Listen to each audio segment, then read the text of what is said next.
शिवसेना संपवण्यामध्ये आमदार आदित्य ठाकरे यांचा मोठा वाटा असल्याचा गंभीर आरोप शिवसेनेचे नेते दीपक केसरकरांनी केलाय।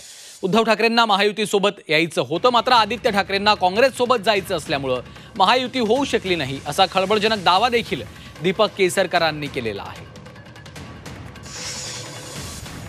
शिवसेना संपवण्यामध्ये आदित्य ठाकरेंचा फार मोठा वाटा आहे, कारण ज्या वेळेला मी आदरणीय मोदी साहेबांची आणि उद्धव साहेबांची भेट करून दिली त्यावेळेला ठरलेलं होतं की 15 दिवसाच्या आत युतीचं शासन हे महाराष्ट्रामध्ये येईल।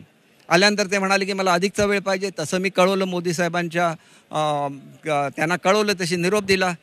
त्याच्यानंतर ज्यावेळेला मी त्यांच्याशी बोलायचो त्यावेळेला ते मला म्हणायचे की जरा थांबा, आदित्य समोर आहे, आदित्य गेल्यानंतर आपण भरूया। ह्याचा अर्थ स्पष्ट आहे की काँग्रेसबरोबर आघाडी करण्याची आयडिया ही आदित्य ठाकरे यांचीच होती आणि त्यांनी आपला पक्षस्वा संपवला, शिवसेना संपवली, आपल्या वडिलांचं जे एवढं मोठं नाव होतं ते संपवलं। ह्याचा अर्थ स्पष्ट आहे की त्याचा विरोध होता बीजेपी बरोबर जायला।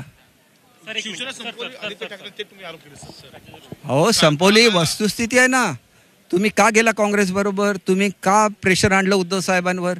उद्धव साहेब तर ह्याच मताचे होते की आपण भाजप बरोबर गेलं पाहिजे। आदित्यचं जबाबदार आहे असं माझं स्पष्ट। तुमचं वय बघा, कोणाबद्दल बोलताय ते बघा। तुम्ही राणेसाहेबांना हरू शकला, त्याच्यामागे माझा होता ना लढा।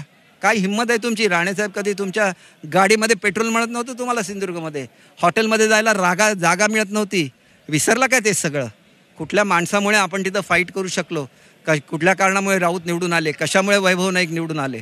माझा लढा हा राणेसाहेबांशी व्यक्तिगत लढा कधी नव्हता, मला त्यांच्याबद्दल नेहमी आदर होता।